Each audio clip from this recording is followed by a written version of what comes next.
একটি সদ্য জন্ম নেওয়া অবশ শিশু যার ভালো করে চোখ মেলাবারও সময় হয়নি, সেই শিশুকে একটি অ্যালুমিনিয়ামের পাতিলের ভিতর শুয়ে বুক সমান নোংরা জল ভেঙে পার করা হচ্ছে। চট্টগ্রামের বাঁশখালীতে চারদিকে মাইলের পর মাইল থই থই করছে বন্যার ঘোলা জল। ঘরবাড়ি ডুবে গেছে, রাস্তাঘাট সম্পূর্ণ বিচ্ছিন্ন। পেটে খাবার নেই, আর তৃষ্ণা মেটানোর মতো এক ফোঁটা বিশুদ্ধ পানি পর্যন্ত নেই। এই দৃশ্যটি কোনো সিনেমার ট্রেলার নয়, এটি 2026 সালে জুলাই মাসের এই মুহূর্তে বাংলাদেশের বুক চিরে আসা এক নির্মম বাস্তব এবং মানবেতর ট্র্যাজেডি। বর্তমানে সবচেয়ে ঝুঁকিপূর্ণ এবং বিভীষিকাময় পরিস্থিতি বিরাজ করছে দেশের প্রধান প্রধান জেলা এবং উপজেলাগুলোতে। চট্টগ্রাম জেলার সাতকানিয়া সাঙ্গু নদীর পানি উপচে পুরো এলাকা এখন পানির নিচে নিমজ্জিত। চন্দনাইশ, বাঁশখালী, লোহাগড়া এবং আনোয়ারা পরিণত হয়েছে বিচ্ছিন্ন দ্বীপে। কক্সবাজারের চাকুরিয়া, পেকুয়া, রামু, উখিয়া, টেকনাফ এবং মহেশখালীতে বন্যার পাশাপাশি পাহাড় ধসে একাকার অবস্থা। বান্দরবানে খানচি, রুমা, লামা এবং আলিকদমে সাঙ্গু ও মাতামুহুরী নদী যেন একটি দানবের রূপ নিয়েছে। আর মৌলভীবাজারে কুলাউড়া, রাজনগর এবং কমলগঞ্জের নদীর বাঁধ ভেঙে লোকালয় সম্পূর্ণ পল্লাবিত। দুর্গত এলাকার মানুষ আজ খাটের উপর অতিরিক্ত মাচা বানিয়ে সপরিবারে রাত কাটাচ্ছে। কিন্তু সবচেয়ে বড় আক্ষেপের বিষয় হলো, দেশের মূলধারার মিডিয়াগুলোতে এই দুঃখী মানুষের আহাজারি নিয়ে তেমন কোনো জোরালো আলোচনা নেই। তারা যেন এক অদৃশ্য কাঠের চশমা পরে বসে আছে। টনক নড়ছে না গুরুত্বপূর্ণ নীতি নির্ধারণের মহলগুলোর। প্রিয় দর্শক, ভিডিওটির মূল আলোচনায় যাওয়ার আগে যারা এখন আমাদের এই চ্যানেল দেশকথনটি সাবস্ক্রাইব করে নেয়, তারা এক্ষুনি সাবস্ক্রাইব করে বেল আইকনটি বাজিয়ে রাখুন, যাতে করে পরবর্তী ভিডিও সবার আগে আপনারা পেতে পারেন। প্রিয় দর্শক, চট্টগ্রাম ভয়াবহ অবস্থায় পরিণত হয়েছে। বৃষ্টির পানি ক্রমাগতই বেড়ে চলছে। যারা এই দুর্যোগ এলাকায় অনেকে মৃত্যুবরণও করেছেন এবং হাজার হাজার মানুষ তারা বিপদসীমায় আছে। তো আমরা দোয়া করি তাদের আল্লাহ হেফাজত করুক। তো প্রিয় দর্শক, এখন আসা যাক ভিডিওর মূল আলোচনায়। বছরের পর বছর ধরে একই ট্র্যাজেডির পুনরাবৃত্তি ঘটছে, অথচ এই স্থায়ী সমস্যার সমাধানে নেওয়া হয়নি কোনো দীর্ঘমেয়াদী কার্যকরী পদক্ষেপ। তবে এর চেয়ে সবচেয়ে বড় তামাশা এবং নিষ্ঠুরতা হচ্ছে এই অঞ্চলের তথাকথিত জনগণের এমপি এবং জনপ্রতিনিধিদের ভূমিকা। ভোটের সময় যারা বড় বড় প্রতিশ্রুতি নিয়ে দুয়ারে দুয়ারে ঘুরতেন, আর এখন যখন সাধারণ মানুষ বাঁচার আকুতি জানাচ্ছে, তখন তারা ড্রয়িং রুমের এসি ছেড়ে আমি গাড়ির মধ্যে রোমান্টিক গান বাজিয়ে ফেসবুকে ছবি পোস্ট করতে ব্যস্ত। বন্যা মোকাবেলায় কোনো টেকসই বা উন্নত ব্যবস্থা নেই কোনো আগাম কার্যকর পরিস্থিতি। ড্রেনেজ ব্যবস্থার আর ভাঙ্গুর বাঁধের স্থায়ী সংস্কার না করে প্রতিবার সাধারণ মানুষকে নিশ্চিত মৃত্যুর মুখে ঠেলে দিচ্ছে ক্ষমতার স্বাদ পাওয়া গোষ্ঠীগুলো। বিশেষ করে চট্টগ্রামের বর্তমান এই চরম অব্যবস্থাপনার জন্য স্থানীয়ভাবে দায়ী করা হচ্ছে সরকারি কোটার সুবিধাভোগী শাহাদত এন্টারপ্রাইজকে, যিনি চট্টগ্রামের মেয়র।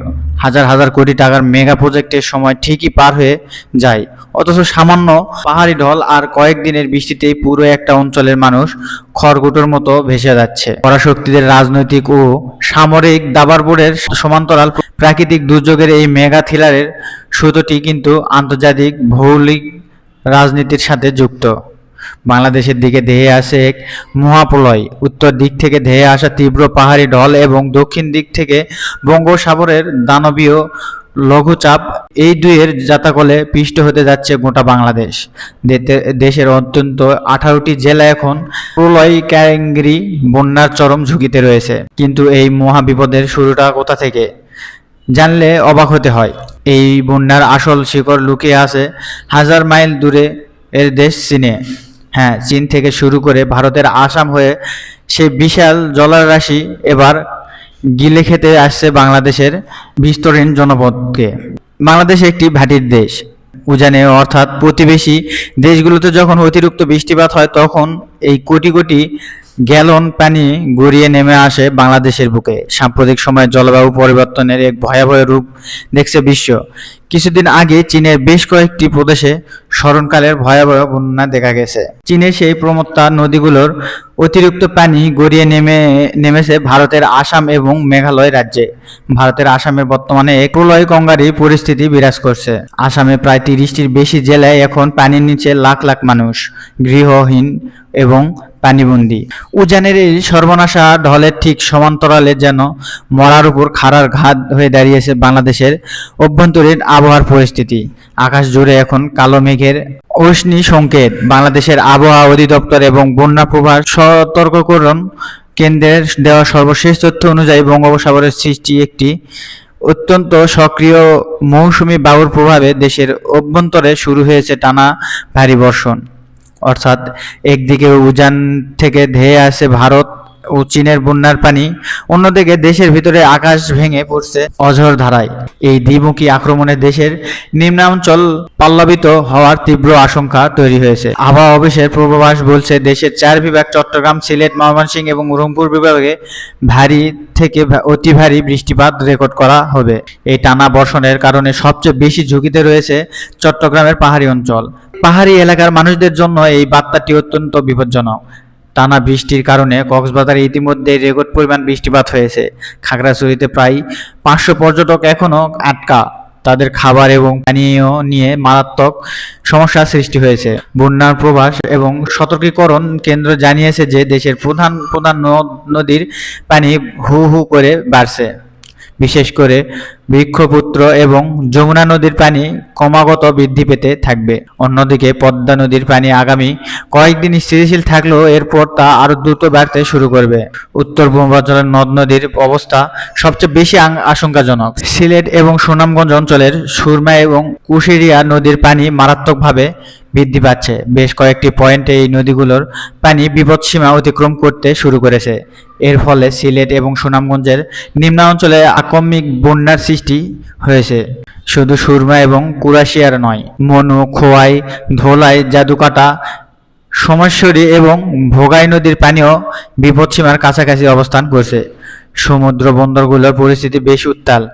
সক্রিয় মৌসুমী বায়ু এবং লঘুচাপের প্রভাবে বঙ্গোপসাগর এখন রীতিমতো ফুঁসে উঠেছে।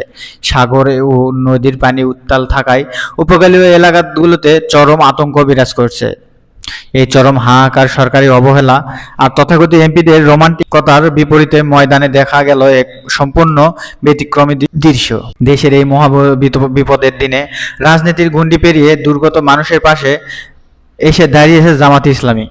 লোক দেখানো এসি ড্রয়িং রুমের রাজনীতি বৃদ্ধাঙ্গুলি দেখিয়ে সশরীরে হাঁটু পানি এবং কাদা অতিক্রম করে বন্যাগত দুর্গত এলাকায় ছুটে গেছেন জামাতের আমির ডাক্তার শফিকুর রহমান। তার এই তাৎক্ষণিক উপস্থিতি দুর্গত এলাকার ক্ষুধার্ত এবং নিরন্ন মানুষের মনে এক নতুন আশার আলো সঞ্চার করেছে।